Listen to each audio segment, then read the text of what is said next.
Gold trusted gold buyers మీరు తాకట్టు పెట్టిన బంగారాన్ని విడిపించి ఈ రోజు ఉన్న మార్కెట్ ధరకు కొనబడను.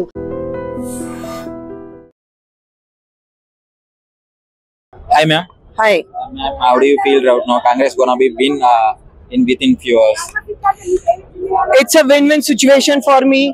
The pain I got from BRS because I fell down in the main hole on the last day where I was Rahmat Nagar in charge. I finished all the rally and then the press meet. After that, when I was going to my home, I was changing the vehicle. The moment I got down from the vehicle, I fell down in the main hole. It was an open main hole. So this is all BRS doing, their lack of doing the work. They didn't done anyone 10 years. They didn't do anything 10 years and that is what they have reaped now. What you sow, so shall you reap. They didn't do any work and now the people of Jubilee Hills have told them you didn't do any work, no development was there and they have got that reward. But now they are saying rowdies are getting the tickets, rowdies are coming to the campaign in Congress party. Who is rowdy? What has he done? If he was a bad person, why would Congress take him? Why would Congress take him under their umbrella? Congress is a very well-known party. It's a national party. Congress is a big C. Everybody can come and join. Everybody is fully authorized to leave also. There is no boundage to anybody. So what is the answer for all questions from the BRS party? Whatever you did 10 years, you have got the reward. And whatever Congress did in 2 years, we have got the reward. This is the victory of Revant Reddy ji. His promises, his leadership, that is what has given the result. What did he say about Naveen Yadav garu, MLA candidate? Now he has come under Shishudu of Revant Reddy ji. He will also come out with flying colors as he has come today. Almost గెలుపు confirm అయిపోయింది, majority చూసుకోవాల్సిన పరిస్థితి ఇప్పుడు కాంగ్రెస్ ఉంది. ఎలా feel అవుతున్నారు? Congress party దేనికి భయపడదు, ప్రజల కోసము పనిచేస్తుంది. అధికారము లేకపోయినా సమానంగానే ఉంటాం. మీరు అన్న మాటలు పట్టుకొని రేపొద్దున రౌడీజం చేస్తున్నారు, లేడీస్ కూడా రౌడీజం చేస్తున్నారు. లేడీస్ రౌడీజం అంటే వాళ్ళ చిల్ల కన్నా ఎక్కువ రౌడీ ఎవరు లేడు, వాడికన్నా ఎక్కువ రౌడీ ఎవరు లేడు. గట్టిగా మాట్లాడితే రౌడీ అంటారు, మరి వాళ్ళ చెల్ల పెద్ద పెద్ద మాటలు మాట్లాడుతుందిగా, మరి ఆమె రౌడీ కదా. మీరు ఒక్కటే తమ్మి, జూబ్లీ హిల్స్ ప్రాంతం అనేది సంపన్నులు కుటుంబము సంపన్నులు ఉండే ప్రాంతం అనుకుంటాం, కానీ 70% మంది దుర్భరమైన జీవితాన్ని అనుభవిస్తున్నారు అక్కడ. నేను అక్కడ రహమత్ నగర్ లో 2-3 బూత్లకి ఇన్ఛార్జ్ గా చేశాను. వాస్తవానికి వాళ్ళ బతుకులు చూస్తే చాలా ఘోరంగా అనిపించింది. ఒక్కటే రోజులే మారదు, 100% మార్చే ప్రయత్నం చేస్తాం. కనీసంగా ఒక ప్రామాణికంగా 8 ఏళ్ల నుంచి ఒక రేషన్ కార్డు లేదట. మేము అధికారంలో వచ్చిన 2 సంవత్సరాలకు రహమత్ నగర్ డివిజన్ లో 14,000 రేషన్ కార్డులు ఇచ్చినాం. రేషన్ కార్డు అనేది ప్రతి దానికి ప్రామాణికం కాబట్టి 100% జూబ్లీ హిల్స్ ప్రజలు మా వైపు మా మీద ఎంత నమ్మకం పెట్టుకున్నా ఆ నమ్మకాన్ని మేము ముమ్ము చేయకుండా ఇచ్చిన హామీలు నెరవేరుస్తాం. హిందూ ముస్లింస్ బాయ్ బాయ్ అనే నినాదంతో రేవంత్ అన్న పోతుండు. మైనార్టీ సోదరిమణులు కూడా మాకు ఇవాళ చాలా కలుపుకొని వెళ్ళారు డెవలప్మెంట్ కోసం. కాబట్టి అందరము కలిసి ముందుకెళ్ళాలి. బీజేపీ పార్టీ బిత్తర్ పార్టీ. ఎందుకు అంటే దీపక్ 6వ రౌండ్కు 7వ రౌండ్కి బయటకు వెళ్ళిపోయాడు అభ్యర్థి. ఎందుకు అంటే స్వయాన సెంట్రల్ మినిస్టర్ కిషన్ రెడ్డి గారు ప్రాతినిధ్యం వహిస్తున్న ప్రాంతం అది. అక్కడ ఓటు ఆయనకు డిపాజిట్ కూడా రాలేని పరిస్థితిలో ఉంది. కాబట్టి బీజేపీ పార్టీ కేల్కత్తన్ దుకాన్ బంద్. ఈ రోజు నుంచి బీఆర్ఎస్ పార్టీ అనేది కనుమరుగైపోయింది. తెలంగాణ రాష్ట్రంలో కాంగ్రెస్ పార్టీ వైపే ప్రజలు ఉన్నారనేది మళ్ళొక్కసారి జూబ్లీ ప్రజలు తెలియజేసిండ్రు. జై కాంగ్రెస్, జై రేవంత్ అన్న. ఏంటి మరి కాంగ్రెస్ గెలుపు దిశగా వెళ్ళిపోతుంది, ఎంత మెజారిటీ రావచ్చు అనుకుంటున్నారు? ఆల్రెడీ కన్ఫర్మ్ అయిపోయింది, మొత్తం అయిపోయింది. ప్రజలు ఇచ్చిన తీర్పుగా భావించాలి. ఇది ఎలక్షన్ అయిపోయినాక ఎట్టి పరిస్థితుల్లో రాజీవ్ గాంధీ, సోనియా గాంధీ, ఇందిరాగాంధీ యొక్క పథకాలు ఈ దేశానికి ప్రతి మూలకి పేదవాడికి ఎట్లయితే అందాలో ఆ విధంగా రేవంత్ రెడ్డి గారి నాయకత్వంలో ప్రతి కుటుంబానికి అందినాయి కాబట్టి ఈ రోజు ప్రజలు బ్రహ్మాండ మెజారిటీతో ఇచ్చారు. జూబ్లీహిల్స్ లో గెలుపు ఇది మొదటి మెట్టు మాత్రమే. రేపు రాబోయే స్థానిక సంస్థల ఎలక్షన్ లో కానీ ఇదే గెలుపు కంటిన్యూ అవుతుంది.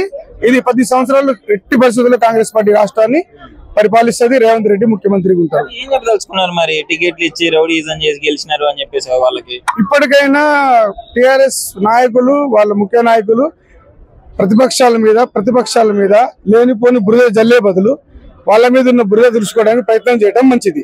ప్రజలు చక్కగా అంటించారు, సురికి అంటించారు.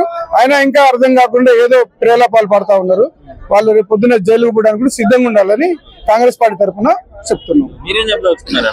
ఇది ప్రజా విజయంగా చెప్పదలుచుకున్నాను. ప్రజాపాలనలో ప్రజాప్రభుత్వం ఉంది కాబట్టి మన ప్రజాప్రభుత్వం వైపే ఉంటారనేది మరొకసారి జూబ్లీహిల్స్ ఎన్నికల్లో నిరూపితమైంది. సో బీసీ బిడ్డ గెలవడం జరిగింది. బీసీ నినాదాన్ని 42% రిజర్వేషన్ ని మరి ఇంకా ముందుకు తీసుకెళ్లే ఛాన్స్ ఏమైనా ఉందంటారు? చాలా మంచి ప్రశ్న ఇచ్చిండ్రు. మేము కూడా ఫస్ట్ అనుకున్నాం, మేధావులు, విద్యావంతులు, ప్రజా సంఘాలు, బీసీ సంఘాలు అన్ని కూడా ఇది ఒక బీసీ రాజ్యాధికారం వైపు రెఫరెండం అనేటువంటి ఒక ఆలోచనతోటి చెప్పగానే చెప్పిండ్రు. కాబట్టి ఈ బీసీ బిడ్డను సబ్బండ కులాలు కడుపులో పెట్టుకొని కాపాడుకున్నాయి, ఓట్లేసి గెలిపించినాయి. తప్పనిసరిగా భవిష్యత్తులో బీసీ రాజ్యాధికారం వైపు కాంగ్రెస్ పార్టీ ప్రయాణం చేస్తుంది. రేవంత్ రెడ్డి గారి నాయకత్వంలోనే 42% కూడా అసెంబ్లీలో తీర్మానం చేసి గవర్నర్ దగ్గరికి పంపించినటువంటి చరిత్ర కూడా మనం చూసినాం. బీసీ నినాదాన్ని అడ్డు పెట్టుకొని కాంగ్రెస్ గెలిచిందా? బీసీకి సపోర్ట్ చేయడానికి కాంగ్రెస్ గెలిచిందా? బీసీ నినాదాన్ని అడ్డు పెట్టుకోవడం కాదు, ఆ నినాదం అనేటువంటి అడ్డు పెట్టుకుంటే అసెంబ్లీలో తీర్మానం ఎందుకు చేశారు? 42% గవర్నర్ దగ్గరికి ఎందుకు పంపించారు? కాబట్టి అటువంటి నినాదం కాదు. బీసీ బిడ్డను కాంగ్రెస్ ప్రభుత్వము అనేటువంటి కాంగ్రెస్ పార్టీ మహాసముద్రం.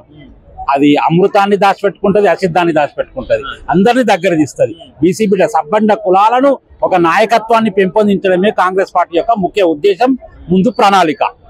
కాబట్టి తప్పనిసరిగా జూబ్లీహిల్స్ లో ముందు ఫస్ట్ రౌండ్ నుండి మెజారిటీతో దూసుకుపోయినటువంటి ఒక నవీన్ అన్నను గత 40 సంవత్సరాలు స్థానికుడై ఉండి అక్కడ 2 సార్లు నిలబడ్డాడు, ఓడిపోయిండు. అయినా కూడా దూరం పోలే, ప్రజల మధ్య ఉండుకుంటూ ప్రజా సమస్యలను తీర్చుకుంటూ ఒక బిడ్డ లెక్క, ఒక యువ నాయకులు అక్కడ ఉండి ప్రజా సమస్యలను తీర్చేటువంటి సందర్భంలోనే ఒక అపజయం విజయానికి మెట్టన్నారు. 2 సార్లు ఓడిపోయినా ప్రజల మధ్య ఉన్నాడు.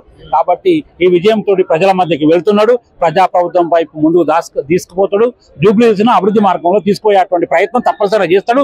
భవిష్యత్తులో ప్రత్యామ్నాయం లేనటువంటి నాయకుడిగా జూబ్లీహిల్స్ లో రూపాంతరం చెందుతాడు వి నవీన్ కుమార్ యాదవ్ అన్న. Thank you. ఆయన నమస్తే. నమస్తే. ఏంటి ఎలా ఉండబోతుంది? కాంగ్రెస్ పార్టీ ఆల్మోస్ట్ గెలుపు కన్ఫర్మ్ అయిపోయింది, మెజారిటీ లెక్కేసుకోవాలి ఇంకా ముందు. ఏంటి ముఖ్యంగా ఈరోజు ఈ అత్యధిక మెజారిటీ ఇస్తున్నటువంటి జూబ్లీహిల్స్ ప్రజలకు నిజంగా కాంగ్రెస్ పార్టీ తరఫున, మా టీపీసీసీ లీగల్ సెల్ తరఫున వారందరికీ కూడా ధన్యవాదాలు తెలియజేస్తా ఉన్నాను. మీరు ఒకసారి గమనించినట్లయితే మరి రేవంత్ రెడ్డి గారి, ముఖ్యమంత్రి గారి ప్రణాళికలు, అదేవిధంగా మరి పిసిసి అధ్యక్షులు మహేష్ గౌడ్ గారి ఆ నాయకత్వంలో కార్యకర్తల కృషి, ఇదే విధంగా జూబ్లీహిల్స్ ప్రజల ఆశీర్వాదం ఈరోజు బ్రహ్మాండంగా మనకు కనబడతా ఉన్నది. కారు షెడ్డుకు పోయింది, అదేవిధంగా టైర్లు ఊసిపోయినాయి. బీజేపీ కమలం ఏదైతే ఉన్నదో ఆ కమలం వాడిపోయింది.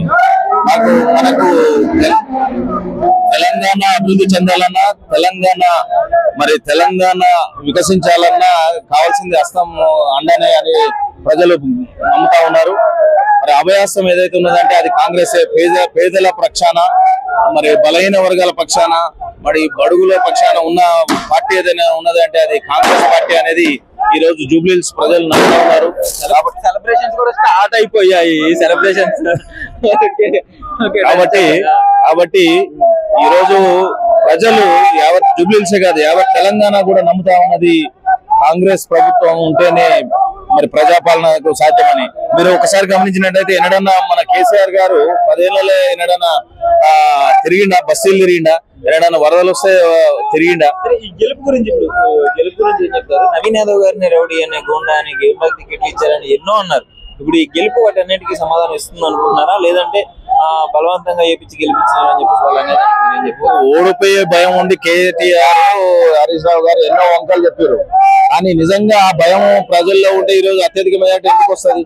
ఇప్పుడు వాళ్ళు ఏదైతే వారి బలమున్న డివిజన్లలోనే ఈ రోజు బ్రహ్మాండమైన గెలుపు దిశగా మరి ముందు కాంగ్రెస్ పార్టీ పోతా ఉన్నది. కాబట్టి ఓడిపోయే అమ్మ అవాకులు చవాకులు పేలడం కామనే. ఇప్పుడు ఆడలేక మధ్యలో బాలేదు అన్నట్టు ప్రజలలో మీ మీద నమ్మకం లేదు, ప్రజలు మిమ్మల్ని ఆదరించే పరిస్థితి లేదు. అంతా స్కాముల పేరు మీద మీకు తెలంగాణ రాకముందు మీ పరిస్థితి ఏంది, ఈ రోజు మీరు ఉంటున్న పరిస్థితి ఏంది అనేది ప్రజలు స్పష్టంగా గమనించారు.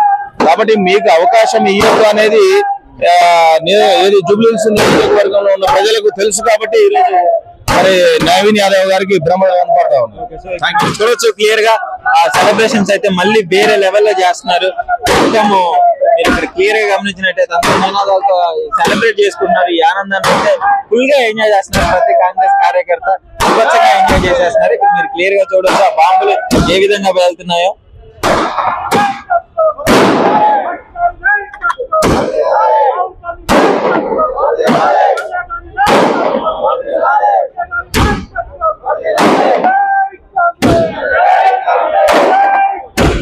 సార్ గెలుపు కన్ఫర్మ్ అయిపోయింది, ఎలా ఉంటుంది మరి ఫీల్? ఇప్పుడు ఆ ఎంజాయ్మెంట్ ఎలా అనిపిస్తుంది? ఇది మా రేవంత్ ఆధ్వర్యంలో గౌరవ ముఖ్యమంత్రి డైనమిక్ లీడర్ మాకు అన్ని విధాలుగా వారి ఎంబడ ఉండి పొద్దుననక రాత్రనక జూబ్లీహిల్స్ కాన్ఫరెన్స్ లో కష్టపడి పనిచేసి మరి బీసీ నాయకుడు మరి నవీన్ యాదవ్ గారిని గెలిపించడం జరిగినది. మా మహేష్ కుమార్ గౌడ్ కి ప్రత్యేకంగా పిసిసి అధ్యక్షుడు వారికి మేము ప్రత్యేకంగా ధన్యవాదాలు తెలియజేస్తాం. ఏదైతే 6 పథకాలు ఉన్నాయో బస్సు ఫ్రీ గానీ 200 కరెంటు యూనిట్ గానీ మరి చెప్పుకుంటే ముందు ఏవైతే పథకాలు ఉన్నాయో అవి చేయబోతున్నాడు మరి గౌరవ ముఖ్యమంత్రి రేవంత్ రెడ్డి అన్న గారు. మేము ప్రత్యేకంగా వారికి కలిసికట్టుగా ప్రత్యేకంగా మరి ఆ కాన్స్టిట్యూన్సీ ధన్యవాదాలు తెలియజేస్తున్నాము. మరి చాలా బ్రహ్మాండంగా మెజార్టీతో గెలవబోతున్నాము. మరి ఇదే విధంగా చూసుకుంటే గతంలో మన ముందు మన మున్సిపల్ ఎలక్షన్లు వస్తున్నాయి. మరి కలిసికట్టుగా పనిచేస్తూ బ్రహ్మాండంగా గ్రేటర్ హైదరాబాద్ లో మరి మున్సిపల్ ఎలక్షన్లు మా రేవంత్ రెడ్డి అన్న గారి ఆధ్వర్యంలో మహేష్ కుమార్ గారు మరి పిసిసి అధ్యక్షుడు వారి ఆధ్వర్యంలో మరి ముందుకు తీసుకెళ్తారని బ్రహ్మాండంగా మున్సిపల్ ఎలక్షన్ లో బ్రహ్మాండంగా మెజార్టీతో గెలిపిస్తారని ఇప్పుడు ఇది గెలుపు ఇది గెలిపే వాళ్ళకి సమాధానం మేము చెప్పాల్సిన అవసరం లేదు. వాళ్ళు ఎన్నో చెప్తారు. ఈ గెలుపుతో వాళ్ళకు సమాధానం అనేది దొరికిపోయింది. ఇంకా ముందు బ్రహ్మాండంగా ఇదే విధంగా మున్సిపల్ ఎలక్షన్లు కానీ ఇదే విధంగా ఇంకా జరగబోయే ఎలక్షన్లు ఏదొచ్చినా ఇదే బ్రహ్మాండంగా తీసుకెళ్తాం. మేము ఎలాంటి ఇబ్బంది లేదు. జూబ్లీహిల్స్ కాన్స్టిట్యున్సీలో సునీత గారేమో మేము నిజాయితీగా ఓట్లు అడుగుతుంటే వాళ్ళేమో పోలింగ్ బూత్ దగ్గర డబ్బులు ఇచ్చి గెలిపించుకున్నారు, డబ్బులు ఇచ్చి ఓట్లు వేయించినారు, ధర్నా కూడా దిగారు కదా. చెప్పేవారు అందరూ చెప్తారు. ఇదే సమాధానము, మెజార్టీ సమాధానము. ఇంకా ముందు మేము గెలవబోతాము. మున్సిపల్ ఎలక్షన్లు, కౌన్సిల్ ఎలక్షన్లు కానీ ఏ ఎలక్షన్ వచ్చినా మా గౌరవ ముఖ్యమంత్రి డైనమిక్ లీడర్ మరి మహేష్ అన్న గౌడ్ వారి ఆధ్వర్యంలో మేము ముందుకు కలిసికట్టుగా పనిచేస్తూ అన్ని ఏది ఎలక్షన్ వచ్చినా ముందుకు తీసుకెళ్తూనే ఉంటాము. మా అన్న రేవంత్ రెడ్డి అన్న గారి ఆధ్వర్యంలో పనిచేస్తాం. పెట్టుకొని గెలిచారు, మైనార్టీలను అడ్డు పెట్టుకొని గెలిచారు అని చెప్పేసి చెప్తే ప్రజల ఇష్టం. ప్రజలు మాకు మోగు చూపెట్టారు. మరి గెలిపించే సమాధానము మరి అవతల పార్టీకి చెప్పడం జరిగినది. వాళ్ళకు చెప్పాల్సిన సమాధానము మాకు లేదు. ఇదే మేము మెజార్టీతో గెలిచాము, ఇదే సమాధానం. వాళ్ళకు ఎలాంటి ఇబ్బంది లేదు. ఏ ఎలక్షన్ వచ్చినా గౌరవ ముఖ్యమంత్రి ఆధ్వర్యం, పిసిసి అధ్యక్షుడు ఆధ్వర్యంలో మేము ముందుకు వెళ్తాము. ప్రతి క్యాండిడేట్ ని మేము గెలిపించుకుంటాము. నిజంగా ప్రస్తుతం ఉన్నటువంటి సమాజం దేనికి ప్రయారిటీ ఇస్తుంది? ఆర్థిక సంబంధాల చుట్టూ మాత్రమే తిరుగుతుంది. మళ్ళీ ఎన్నికలంగానే చాలా విరక్తి కలుగుతుంది. మంచి అనిపిస్తుంది కదా. లేడీస్ కూడా ఛాలెంజింగ్ జాబ్స్ చేసినప్పుడు చాలా బాగుంటది. ట్రాఫిక్ అసిస్టెంట్స్ గా నియమించిన ట్రాన్స్జెండర్స్ అందరితో సాల్యూట్ చేయించుకుంటున్నారు. ఫుడ్ డెలివరీ ఇవ్వటానికి వెళ్ళినటువంటి డెలివరీ బాయ్ అనిల్ పై కళ్ళ ముందు